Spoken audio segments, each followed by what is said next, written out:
Welcome to Try This at Home. This is Dayna Martin. We had a great show last week. We had a lot of great comments on YouTube in regards to it. I love that people are enjoying the show and getting a lot out of it. It's great to be here as a resource for people. So this is my fourth show.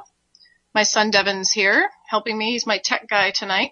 He'll be available for questions halfway through the show if anyone's interested in asking him anything based on our topic.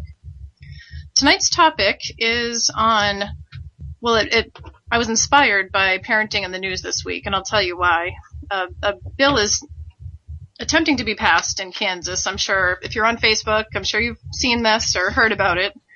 CNN says a Kansas state lawmaker says a bill she's introduced a bill that would give school teachers and caregivers rights to spank children. She is saying that this is not intended to legalize child abuse. The Democratic State Representative Gail Finney of Wichita put out a statement Tuesday after media stories about her legislation, which would expand on current Kansas law by allowing teachers and caregivers to spank children up to 10 times, possibly causing redness and bruising.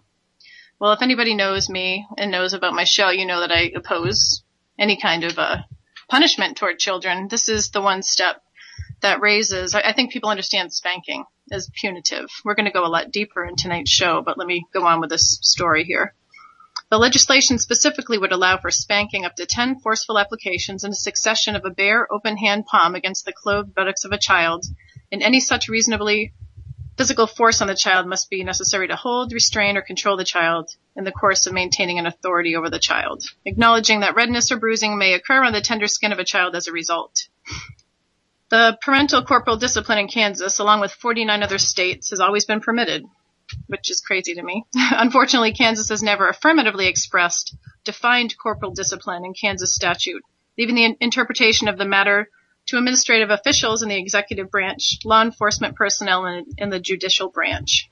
Finney went on to write that her bill is intended to provide guidance to state officials in the administrative and judicial branches and serve as a guideline to parents, and to protect Kansas children from abuse, which is really crazy to me. If you're hitting a child in any way, that's abuse and it's violence.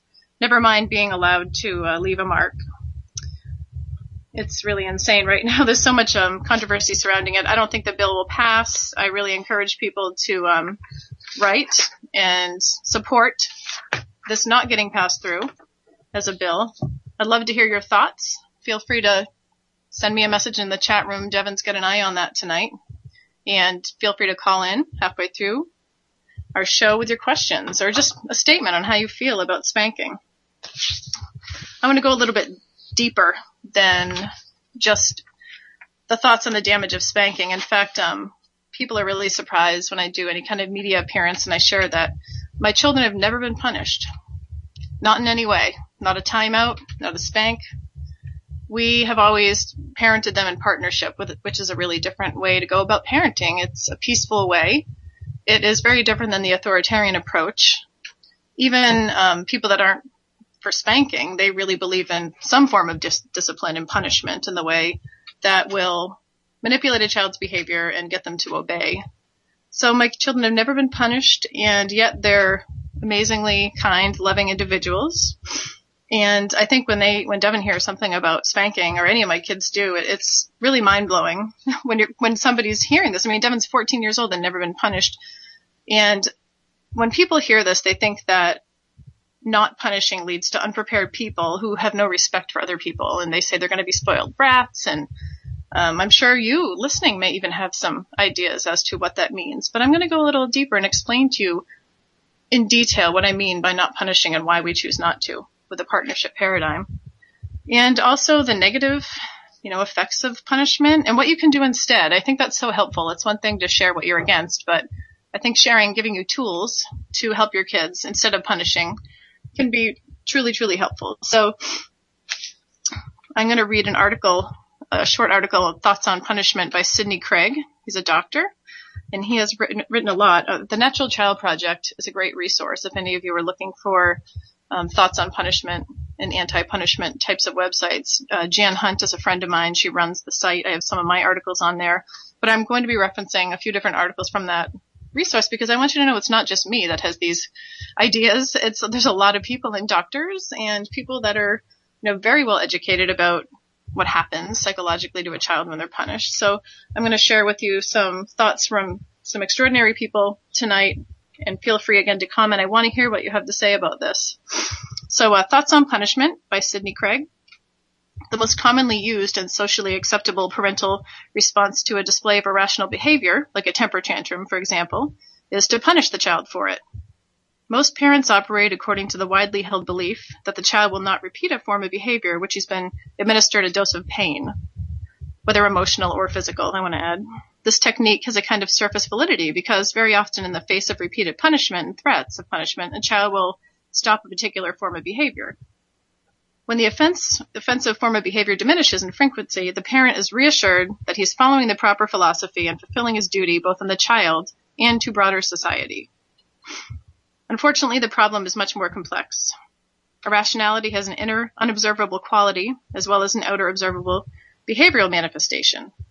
When the parent punishes the child, all that the child does is to eliminate the overt evidence of his irrational needs, desires, and way of thinking. Punishment does not change in any manner whatsoever the underlying thought process that produced the unacceptable behavior originally. The badness has merely gone underground. When a parent depends to a greater extent on disapproval and punishment as the means of dealing with their child's unacceptable behavior, a long-term process of building anger within the child takes place. And I want you to know, coming from a personal experience, I'm sure many of you might be saying, well, I'm fine. I was punished and spanked and I'm fine. We're going to find out. We're really going to explore this further, but I will say I can relate to this. I understand what they're saying and I can remember these similar feelings. So just open your mind, and if you're resistant to hearing this, just take it in. Just humor yourself and just see how you feel when you're being led down this path. Gradually and imperceptibly, over a period of years, angry feelings are growing and competing with loving feelings for control of the child's personality. The parent remains unaware that there's anything to be concerned about because outwardly, in response to punishment, the child is behaving dutifully and is gradually eliminating all the ways in which poorly trained children act. But after years and years of latency period, this irrational anger that's been accumulating comes to outweigh the power of loving feelings to restrain them. When this occurs, the outward behavior of the child changes radically. A typical delinquent picture then emerges, reflecting this intense angry feelings that have been building up inside. Even at this point, it can't be said that the child does not love his parents. He still loves them and at times may act very lovingly, but the angry feelings predominate and determine the major portion of the child's behavior. The change from good to bad behavior is often sudden, occurring most frequently when the child approaches adolescence. For this reason, parents are likely to blame the change on change coincidences, not recognizing that they're witnessing the fruition of a lifelong process. Some parents review their own behavior and conclude that they had not been punitive enough, believing that if they had just been tougher, they would have gained complete control over the child's bad impulses. And some people blame drugs, as if the use of drugs, rather than being symptomatic of a person sick with rage, had caused the child's behavior to change.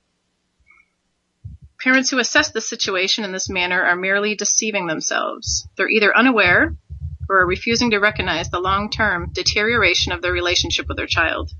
If parents can recognize and acknowledge the threat that punishment presents to the parent-child relationship, they can take steps while their child is still young to protect the relationship. And how many of you agree with this? I'm really anxious to hear. I completely do, obviously.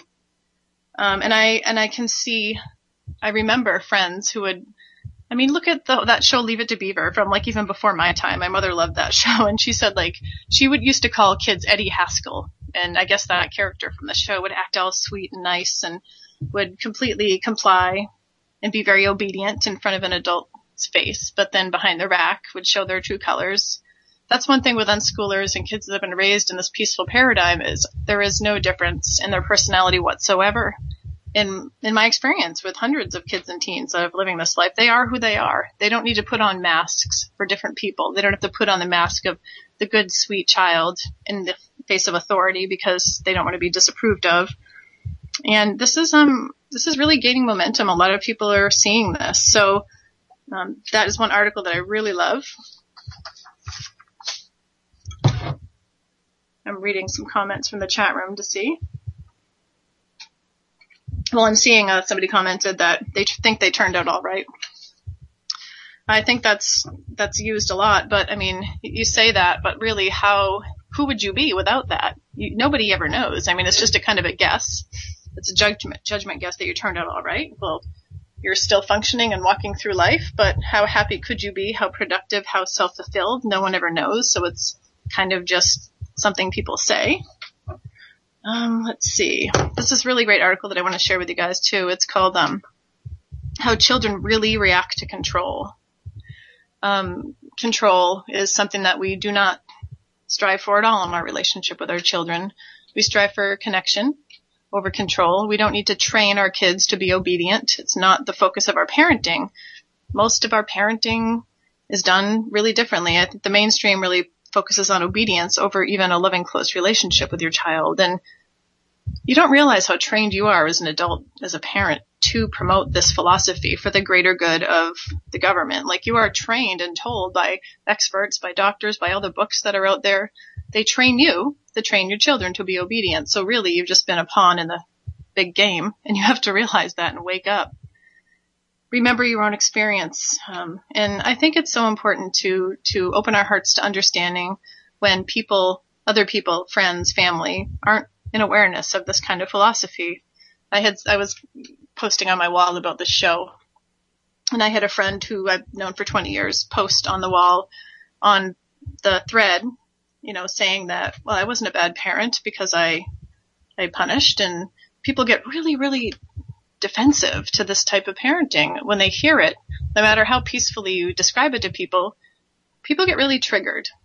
And I think they get triggered in a state when they're feeling self-doubt or insecurity. I think if a person's really, really secure in how they did things, you don't necessarily trigger them. I mean, my mother parented differently, and she's so open-minded about this kind of perspective. I mean, you only can do what you know how to do at the time. So guilt and feeling bad and defensiveness to people living this life is not at all productive, and it doesn't help your relationship.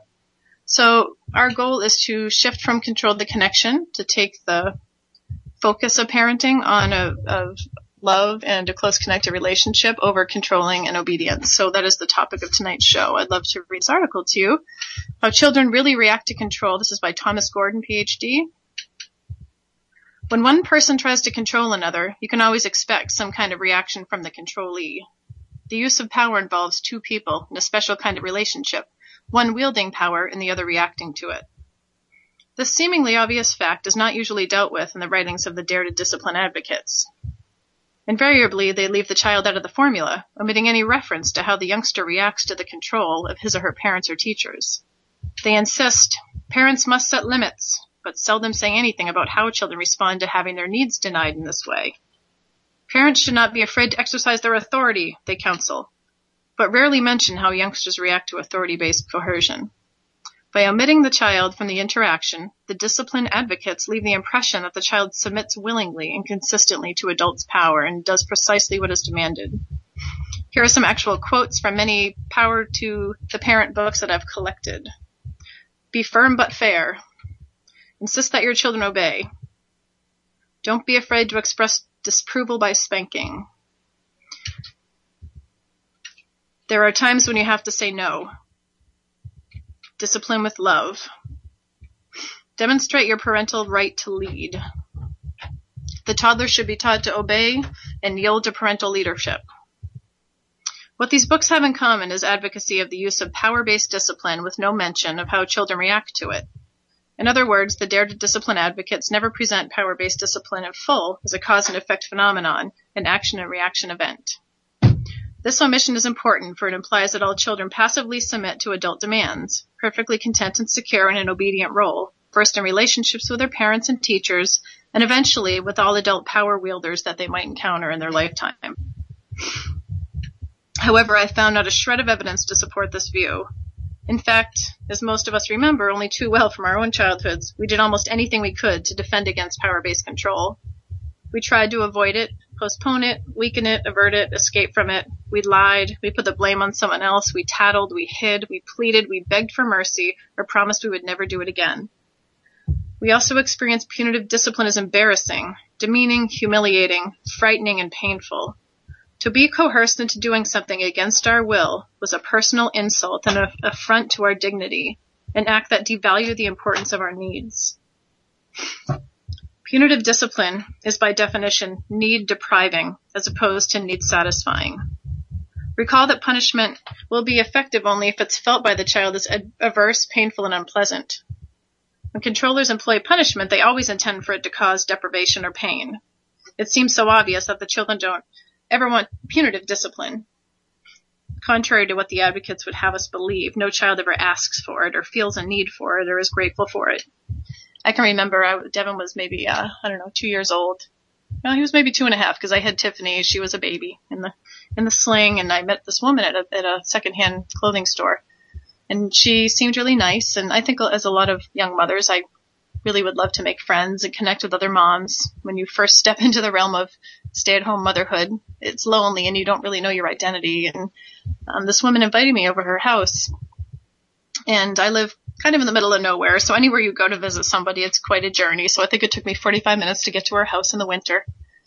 And I went in, and everything seemed okay for the first couple minutes, and then I looked around me and I noticed all these Bible verses on their walls, and I was cool with it. I was like, I understand some people are religious. I don't need to have the same beliefs as everybody. And then she had a little baby who was probably 7 months old, and the baby crawled over to the stairs, and she walked over to this baby and swatted it with a wooden spoon on the leg.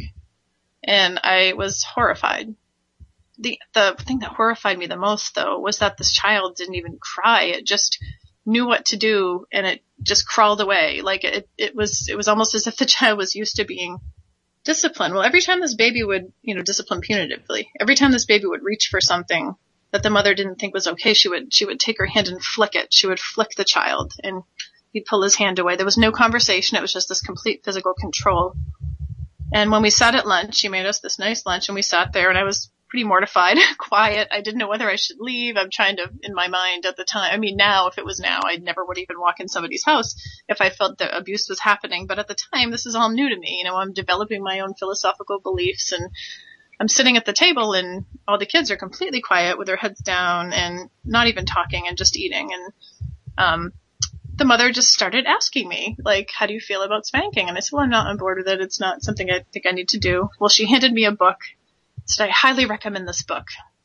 And I still have it. And I have to tell you, the reason I kept it is because reading it has proven to be an incredible resource. The book is called The Train Up a Child, and it is hugely controversial. It is so unbelievably violent, what it endorses for children, that I had to read it. I was in awe, but it really educated me as to what people who are told to really punitively discipline their children, what they're reading and what's being endorsed. And I tried to get inside the head of the authors and just figure out why on earth they would look at children as if they were some kind of animals that needed training. Well, even more strange and perverse is the mother was bringing up spanking and really defending it and saying she thought it was so good for kids. And I remember this little 6-year-old, this woman's oldest child at the time, out of 5 kids, she had a lot of kids, said to me, I need to be spanked, and I like it. I'm really grateful for when my parents do, and it's the only way I can be good. And it was obvious she was parroting something that was really drilled in her head. And I never forgot that visit, because I never called the woman back. She called a few more times, and I just never answered, and I just kind of let the relationship drift away. If it was now, I would really maybe explain as to why I couldn't contact the woman, but it always stayed in my mind to be among a woman whose children were extremely punitively disciplined, and their attitudes and just the way they felt. They weren't children. They didn't act like children. They weren't playing like children. They weren't allowed to laugh and I know that that's extreme, but I'm sharing with you that children that are really young can be brainwashed to think that it's really good for them to be spanked if the parents say it enough. And how warped is that? So there is no child ever forgets or forgives a punitive parent or teacher. This is why I find it incredible that the authors of Power to the Parent books try to justify power-based discipline with such crazy statements as, kids not only need punishment, they want it. Children basically want what's coming to them, good or bad, because justice is security. That one's insane to me. Punishment will prove to kids that their parents love them. People say that to me, and that's sad. That blows me away that would never show my children that I love them by hurting them. The youngster who knows he deserves a spanking appears almost relieved when it finally comes. Rather than being insulted by the discipline, the child understands its purpose and appreciates the control it gives over him or her own impulses. Have you guys ever heard any of these? I've heard a few of them. Corporal punishment in the hands of a loving parent is entirely different in purpose and practice from child abuse. One in the act of love and the other is an act of hostility. Some strong-willed children absolutely demand to be spanked, and their wishes should be granted. Punishment will make children feel more secure in their relationship. Can you imagine if wives were in place of children in that sentence? Punishment will make wives feel more secure in their relationship. It's crazy. Discipline makes for happy families and healthy relationships. Could these be rationalizations intended to relieve the guilt that controllers feel after coercing or committing acts of physical violence against their children? It seems possible in view of the repeated insistence that the punishing adult is really a loving adult doing it only for the child's own good, or as a dutiful act of benevolent leadership. It appears that being firm in an autocrat is justifiable as long as you're a benevolent autocrat. Coercing children is okay as long as you're not a dictator, and physically abusing children is not abuse as long as you do it lovingly. Disciplinarians' insistence that punishment is benign and constructive might be explained by their desire that children eventually become subservient to a supreme being or a higher authority.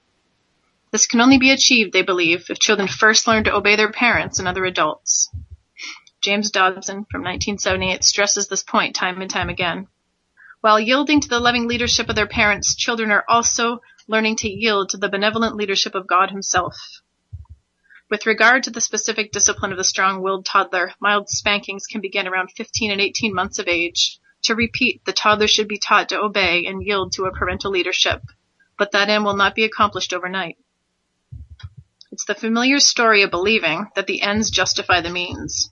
Obedience to parental authority first, and then later to some higher authority, is so strongly valued by some advocates of punitive discipline that the means they utilize to achieve the end are distorted to appear beneficial to the children rather than harmful. The hope that children eventually will submit to all authority is wishful thinking. Not all children submit when adults try to control them. In fact, children respond with a wide variety of reactions and an assortment of behaviors. Psychologists call these reactions coping behaviors or coping mechanisms. The coping mechanisms children use. Over the years, I've compiled a long list of the various coping mechanisms youngsters use when adults try to control them. The question yields nearly identical lists in every class, which confirms how universal children's coping mechanisms are. The complete list is reproduced below in no particular order. Some of the coping mechanisms that are listed here I can totally relate to. See if you guys can relate to anything I'm sharing on this list. Resisting, defying, being negative. Rebelling, disobeying, being insubordinate, sassing. Striking back, counterattacking, vandalizing. I did some vandalization. Is that a word? Vandalization? I did some vandalizing in my day. We've talked about my spray paint years back when I was 13. Let's see, breaking rules and laws, throwing temper tantrums, getting angry, lying, deceiving, hiding the truth, blaming others, tattling, telling on others, bossing or bullying others, banding together, forming alliances or cliques, organizing against the adult, buttering up, soft soaping, apple polishing, bootlicking, currying favor with adults. That was kind of me, actually. I would totally do that after a while. I would have to be the teacher's pet. I would manipulate. I can remember, wow, this is like such a trip looking back.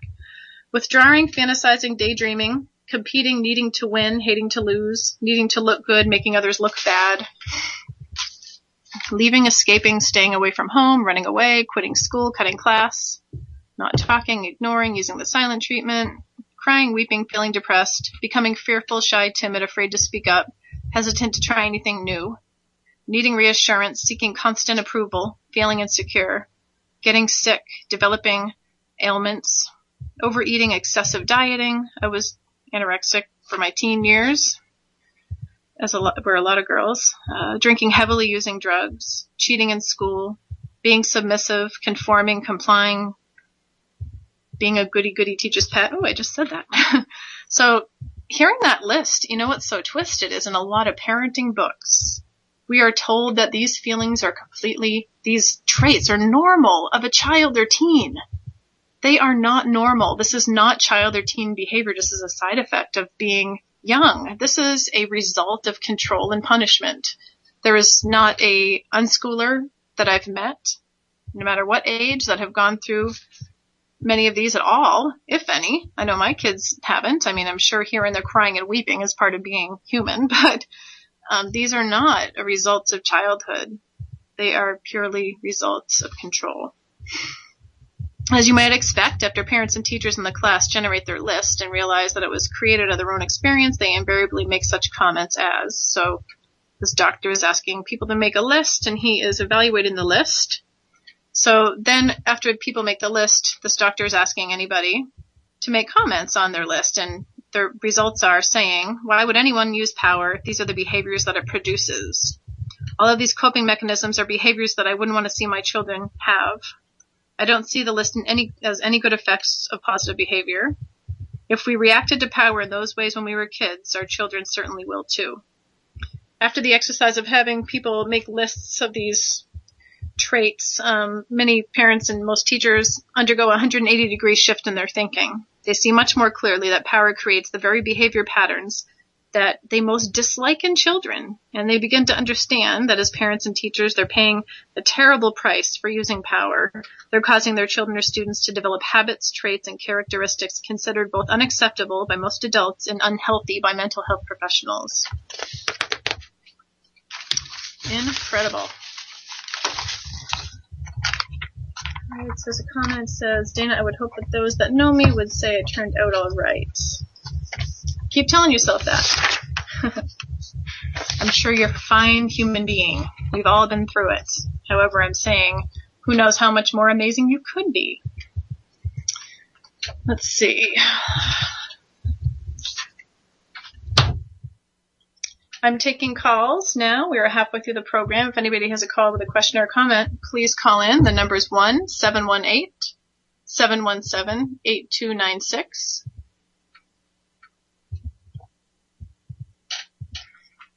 The next thing I wanted to share with you guys is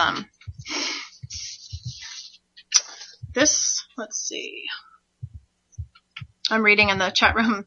Joe Friday says it is the favorite project in woodshop was making one of the teachers a new paddle. Well, think about that. Think about that. They wanted to make a paddle to see somebody else get hit because it feels really good when you're abused. It's a false sense of relief, but to see somebody else get abused instead of yourself always felt better. Let's see. I'm going to read an article to you guys called Violence is Violence by Jesper Jewell. I found this really, with so many articles to choose from, I picked my favorites to share with you to really help you guys understand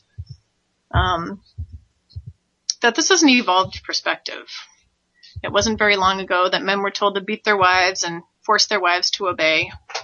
And we've come so far from there since that time. Actually, it's amazing. I think that we've come further than we have, actually, because I work with people who are dealing with this still, being told by their church men, being told to beat their wives, to make them obey. So it really is still going out there. However, in my awareness and most of what I'm in, what the media is promoting even is anti-abuse towards women.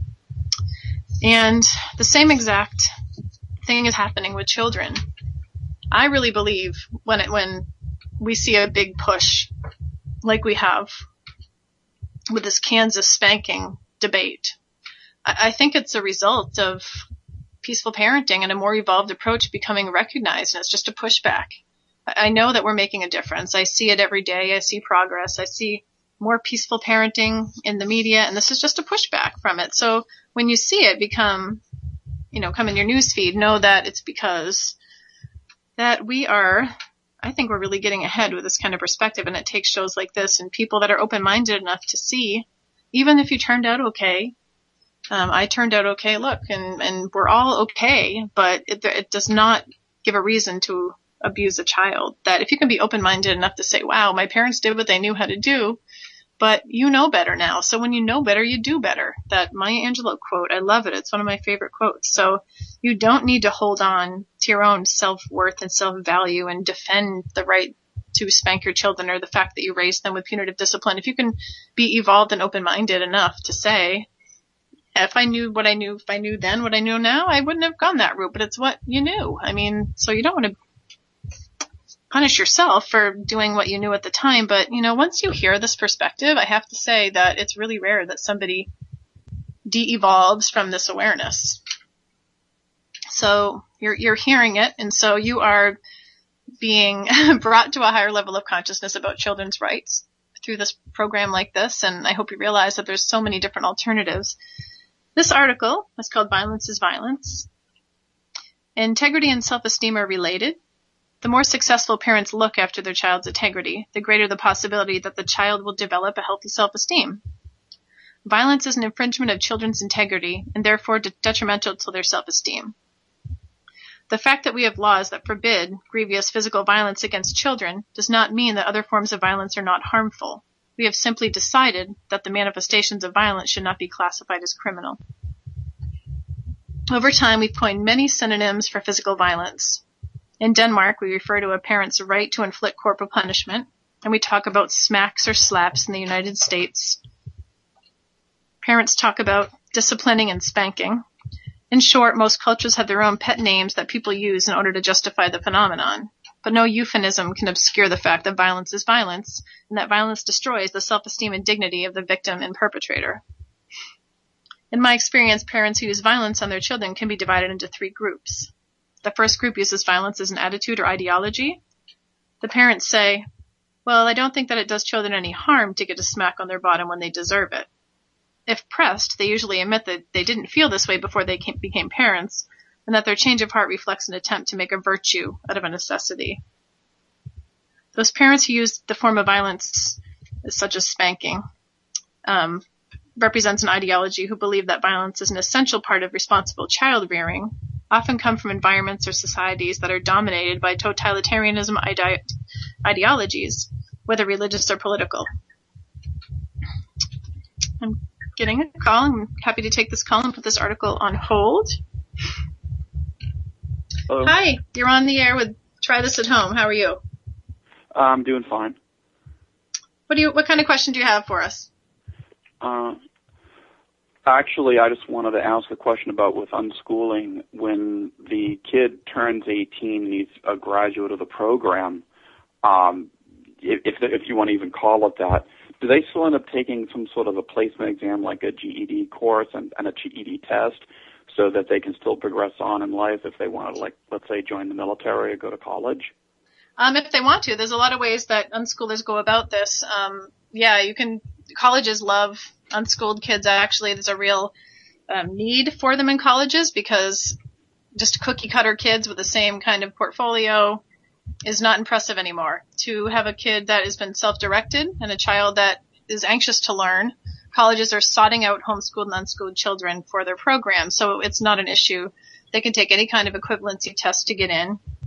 And there's a whole movement in addition to what I'm sharing called an uncollege movement, actually. I really believe that colleges are businesses out to make money, and that our children that are unschooled, they learn how to learn. I mean, when my kids want to know something, they know how to find the answers. They're not just obeying orders to, memorize certain things out of a textbook. These kids know how to learn, and so anything that my children want to learn about, I know they could do on their own. And with the internet and all the resources that are out there, there's nothing that you can learn at college that you can't learn at home. Of course, being a doctor, and there are certain careers that take intense learning, but I know that any unschooler that wants to go on for these careers does so easily and joyfully because they're internally motivated to do so. So I invite you to do a Google search for unschooling in college, and you're going to find a lot of great information. There's a woman who has a whole website dedicated. I think her last name is McGee, but just search unschooling in college and you can find the many ways for children to go on.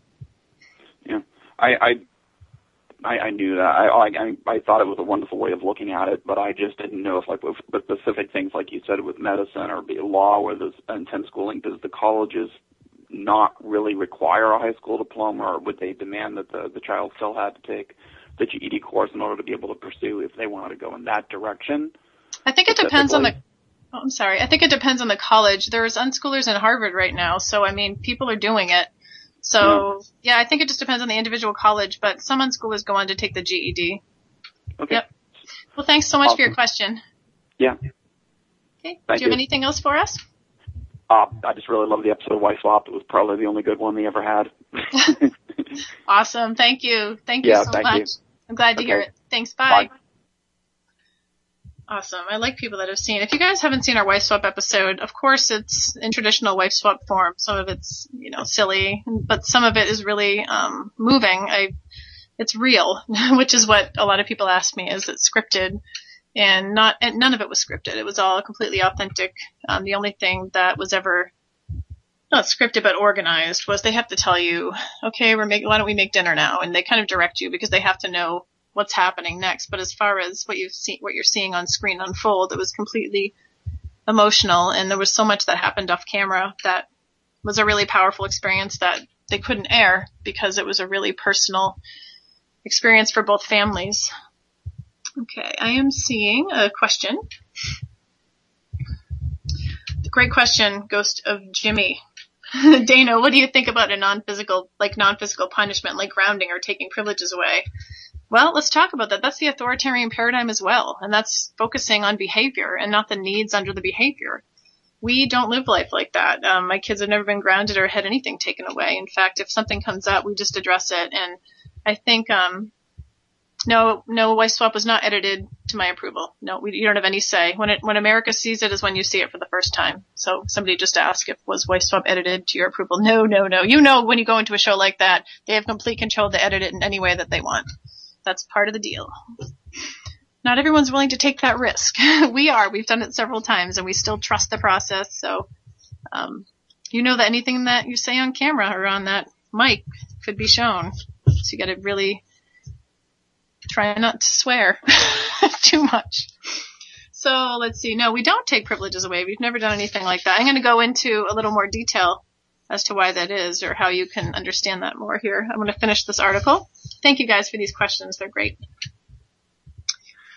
The parents for whom use of violence represents an ideology and who believe that violence is an essential part of responsible child rearing often come from environments or societies that are dominated by totalitarian ideologies. I already read that. And the third group, the parents including the typical Scandinavian parent who hit their children on occasion but feel bad about it each time, say, regardless of the parent's attitude, all violence towards children has the exact same consequence as violence toward adults. It creates anxiety, mistrust, and feelings of guilt in the short term, low self-esteem, anger, and violence in the long term. The repercussions of violence are not necessarily proportional to how often a child is hit.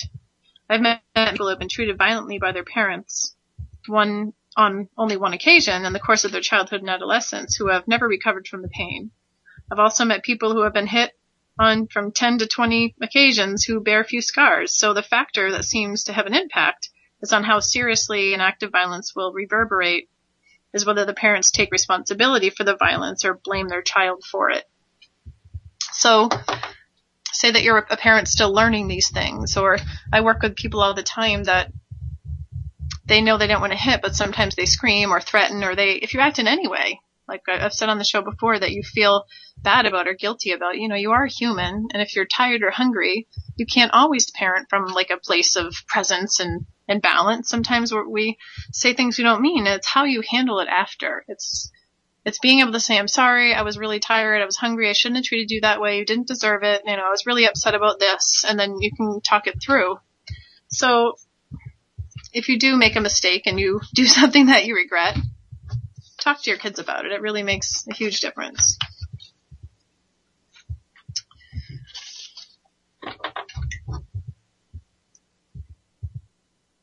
Okay.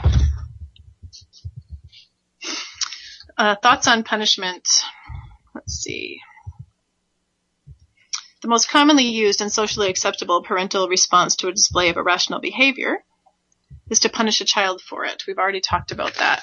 So when our culture trains us as parents to focus on behavior and control behavior, it really takes no takes into no account at all the needs of a child. So unschooling or peaceful parenting, partnership parenting philosophy does not focus on behavior. We focus on the needs under the behavior. But that's such a different way to look at it. I mean, especially when have a lot of young kids and you're dealing with them fighting, for example, and you're dealing with a lot of angst and it's really intense and loud. Sometimes it is hard to focus on the needs under the child's behavior. But once you shift your thinking and you really begin to do that, that's where you can become your child's partner in life. So I like to think of myself as my children's partner. In the authoritarian paradigm, you're the wall between your child and their desires. And with a partnership parenting dynamic, you help your children get what they want in life. What does that trigger in you to hear, that you help your children get what they want? Does it trigger the thoughts that your children will be spoiled and entitled and take advantage and manipulate and be brats? If that's what came to your mind, take a deep breath and know that you were brainwashed. If that's the first thought that comes to your mind, that is not a natural thought. That is a conditioned response for people that needed to somehow feel better about controlling you. You were told it was for your own good your whole life. You were told, I'm doing this for your own good because I love you. And if I don't do this, you're going to be a brat. And you heard all around you when you saw children acting up in the space of your parents or other caregivers when they judged and commented on those so-called bratty children that, they are not disciplined. They are not punished. And you were brainwashed and conditioned to believe these things that are not reality. No matter how evolved you are watching the show, and I know this audience is an amazing, evolved group. I do. I mean, I know a lot of you and your mindsets, but for some reason with parenting, a lot of you are really don't get it. And you need to, because this is the future. How you parent conducts how your children are going to parent. And peace comes from a peaceful place and how you're raising another human being. So let's talk a little bit about, I mean, you guys have seen the nanny shows. You've seen the people that are against spanking. But what about like the people that are talking about timeouts? This is better. I'm sure you've heard that. And timeouts are better than spanking. Let's address some of this here. Timeouts are still control. I mean, when you're putting your child in a timeout, it's still focusing on behavior and controlling behavior.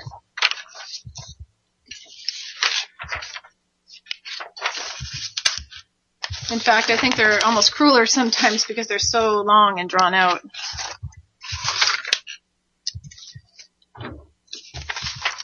One second here. I thought I was organized with this paperwork. Here we go. I got it. Okay, I'm going to talk to you about timeouts here. Let's see. Hi, Anonymous, 740. Thanks for stopping in to listen from Washington State. I'm glad you're here. Let's talk about timeouts for a minute. And guys, don't forget, call in if you have any questions. I want to be a resource for you. Any comments, any questions, this is how you learn. You got to ask me. And I am happy to share. There's no comment or question that I would ever consider foolish or silly because if you think I would think that, then you are conditioned and controlled by teachers. I'm not like that. Open your mind. Let's see. So timeout. Peter Harriman writes, when timeout is used, parents first firmly demand that their child stop misbehaving and be quiet. The child is then usually required to go and sit alone in a room away from parents and admonished to not come out of the room until they're sure that they can control their behavior. I remember watching this on the John and Kate Plus 8. Those poor little kids were sent on that little carpet like little dogs. It just was so sad to me. Although she has 8 kids, I'm sure that peaceful parenting would have taken a lot more time for that control freak mother. Let's see. I'd like to wife swap with her. I'll tell you that. She doesn't have a husband though right now, so let's see. Being placed in timeout prolongs the time that a child must endure the frustrated need that caused the behavior. Thus, unmet normal needs become increasingly uncomfortable as the timeout continues. Young children depend upon, want to be with, love, and need their parents. What exasperates this increasingly uncomfortable state of being frustrated is the fact that the child must be alone, away from the parents who they must rely upon to meet their needs. This enforced separation from their basic source of comfort, security, and well-being adds considerably to the woe of a child. Moreover, being alone in timeout can create additional disturbing feelings that the child must endure. Painful emotions like fear and worry often develop. A frustrated child who must sit quietly and alone in timeout frequently becomes angry. Although the youngster dare not express this anger when in timeout, the child often expresses it by becoming angry and defiant sometimes after being released from timeout. The practice of separating a child in timeout from parents can in itself be the cause of future misbehavior, because being alone in a timeout increases the frustrations felt by a child who is already frustrated.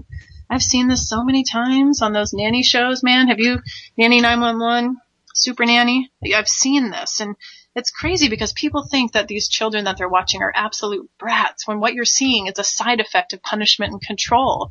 A child that's not punished does not act that way. It seems when my kids watch it, we've seen it just watching the sheer phenomenon of control, and the kids are like, why are those kids acting so strange? Why are they acting like that? That is not normal childhood behavior. Again, you're seeing a complete side effect of control and punishment. Interpersonal dilemmas and conflicts are best resolved when each individual has sufficient opportunity to talk and be heard by the other person. Modeling, initiating, and practicing the process of open dialogue is essential if your youngster is to learn healthy problem solving. Does timeout lend itself to the process?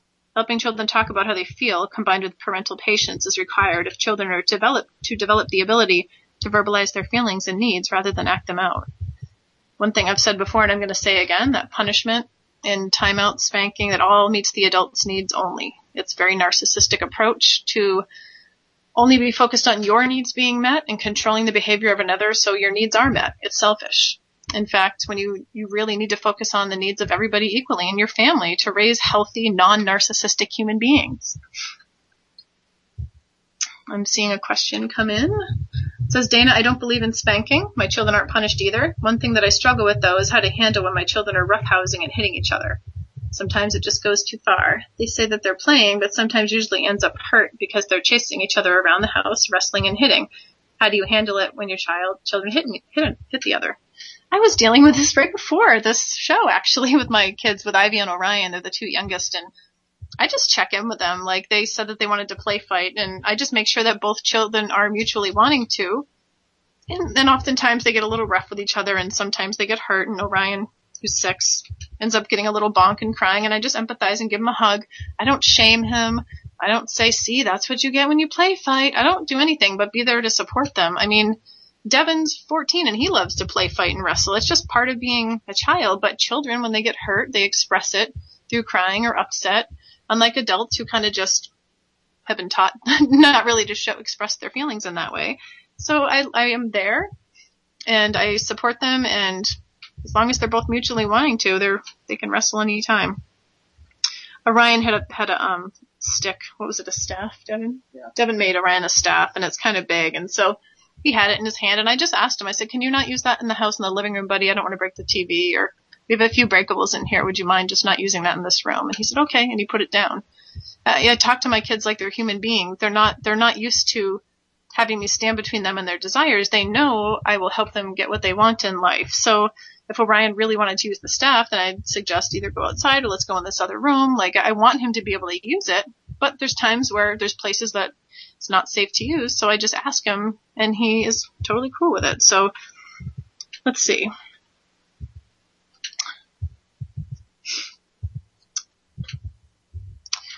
Lifelong effects of frequent timeouts. For the frustrated and uncomfortable child, timeout offers enforced silence and the feeling of being rejected by one's parents. A youngster who misbehaves and is then given a timeout feels hurt. This hurt, combined with frustration that caused the youngster to misbehave, gives birth to anger. And discipline practices like timeout, which create hurt and anger, can harm a child. The serious cost of being given a timeout in childhood is the lesson that one should bottle up uncomfortable emotions. Upset in timeout and unable to express distressed feelings, youngsters desperately need to stop their painful feelings from going on inside of them. So to cope, children learn to ignore or distract themselves from the energy of their hurt and angry feelings. Thus, children repress their painful feelings, and in the process, nervous habits emerge, such as thumb-sucking, fingernail biting, hair pulling, skin scratching, tugging at clothes, self-pinching, and many other similar behaviors. The purpose of these behaviors is to ward off uncomfortable feelings and, in identification with their parents' criticism, to punish themselves. These defense strategies serve to release anger and ignore uncomfortable feelings. I want to add stuttering to this list. I've seen that too. As a result, being unaware of true feelings can often become a characteristic featured in a person's life. This reduces a person's self-awareness and can affect the quality of life through their entire lifetime. So how do you develop a well-behaved child? What do you do? What are some tools here? I'm telling you everything that not to do, but what do you do instead? Parents can develop a well-behaved, self-disciplined child best by responsibly and continuously meeting their developmentally normal needs and drives, by demonstrating and articulating humane values in day-to-day interactions with their youngster, and by exposing their child to life experiences that strengthen and reinforce the values. Troubled and spoiled children are created when parents do not meet their child's normal needs and drives consistently and appropriately. This is the number one thing that I get in the media, talk shows and stuff like that accused of, is that my children are going to be troubled, spoiled, and a problem to society. And I like to say that that's children who are ignored. This is children who are neglected. This is not my children. So we really think in black and white in our culture. Not many people are speaking out for this kind of thing. I mean, you hear a lot of control, and then people think if you're not controlling and punishing or in being strict and punitive, that you must not be doing anything because you've been conditioned to believe that. We are here to say there's an entirely different way to be with children that takes a lot of focus. It's not for the lazy parent at all. If you're a lazy parent, you're more than likely going to fall into the category of control because rules are a replacement for being there. Rules are for the lazy parent, and they're completely unnecessary. Of course, if this is all you know up until this point, I'm not calling you that you're making the choice to be lazy, but now, hey, you know that finding win-win situations takes a lot more creativity. It takes time. That if you're just focused on obedience, that is such a one-way street and a one-way ticket for your child to be raised narcissistic. How many of you know somebody or have a parent that's narcissistic? I know almost every person listening. Think about the way that they were raised. And I can guarantee it was extremely disciplined, strict punishment, probably way worse than what you dealt with. Every generation is hopefully getting better and better. And my children won't even have to be dealing with this. I mean, it's going to be a thing of the past. Hopefully, with human evolution and awareness and raising of consciousness, it wasn't very long ago that women's rights came into the scene. And before we know it, this whole punishment, spanking, timeouts, this whole control is going to be one sad memory in regards to children and parents. What are the basic normal childhood needs? If a child is physically healthy, well-nourished, satisfactorily exercised, and not tired, the youngster's physical needs are being met. A youngster who has received sufficient and continuous satisfying attention, affection, and recognition from parents and other adults, and children whom the child is emotionally attached, the child's social and emotional needs are fulfilled. If a child's normal curiosity, exploratory nature, and intrinsic interests are regularly allowed opportunities to unfold and develop, the intellectual needs of that child will be well satisfied as well. When young children are given opportunities with a securely supportive and trustworthy environment to become increasingly more independent, make choices, and meaningfully participate in decision-making, their normal need to exercise control over their lives and to express their own will are being appropriately addressed. It's very important for parents to learn the developmentally normal characteristic of each stage of a child's human development.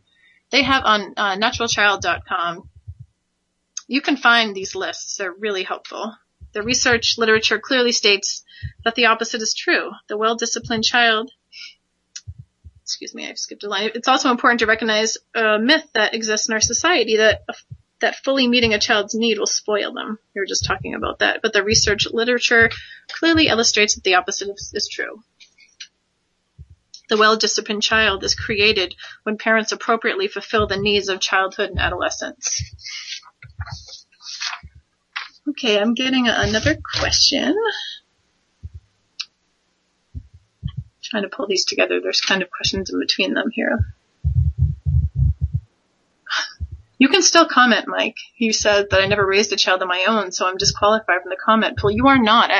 I have several coaching clients that I work with who are not mothers yet. I work with this woman who's a teacher, actually, and she's presenting a presentation to her school today. It was actually about empathy in children. I mean, it's the people without children. This is important for everybody. I have a lot of women who don't have kids yet and fathers. I get an email from somebody just the other day that hasn't even found a girlfriend yet, a young adult who really understood and you were a child once, so you can comment. You're not disqualified. Okay, let's see. So, I mean, this show went by pretty quick, actually, focusing on this. And I encourage you to connect the people who are in awareness of this kind of philosophy. I think it's growing in the political realms, the anarchist and the libertarian communities. I'm speaking at a few of these kind of events this year, and I'm excited to bring this message. So this isn't just for the naturally minded folks. People that start off that way. Initially I think people think that natural parenting or peaceful parenting was for the crunchy type of people who, and while it is for people that are more naturally minded, come to this really easily from like the attachment parenting realm. I also think that people that really are against control, government control, people that are all for freedom, people are beginning to see how this all begins. This all begins with children. It all begins with parenting, because children learn what they live. How many times have you heard that? I mean, so many times you've heard that children learn what they live, but really rarely do people look at it in the way that how you treat a child, they're going to treat the world, they're going to model to other people. And kindness begets kindness, and respect begets respect. You can't force a child to respect. You can't punish a child into respecting you. They might give you the false illusion of respect to be able to get what they want or have their needs met, but to truly have somebody respect you is when they're more receptive to listening. So what I mean by that is people say all the time, my children don't listen to me. I want them to respect me. Well, I don't force obedience on my children, however, because I'm kind to them and nice to them. When I ask for help with something, or just like the whole the staff I was telling you about that Dip and made Orion, when I ask him, could you please not swing that around in here? I don't want something to get broken. They're so receptive to respecting you. They know that you're not going to punish them. Okay, so we have 1 minute left. Mike says young children are not known for their reasoning ability. The child has to want to do things you like. Well, like any human being, if you're kind and receptive and you treat them and ask people to help you out kindly and nicely, they're much more receptive to doing it. Again, I'm focusing on Orion's need also, though. So in that one situation where I'm asking him to help me out, I'm totally willing to meet his need and find a place that he could appropriately use the staff, for example. All right, that was a quick show, guys. That was just the beginning of one installment of what punishments do to children. Thank you so much for tuning in. Find me on Facebook. You can listen to the show on YouTube. Thank you guys so much for tuning in. Have a good one.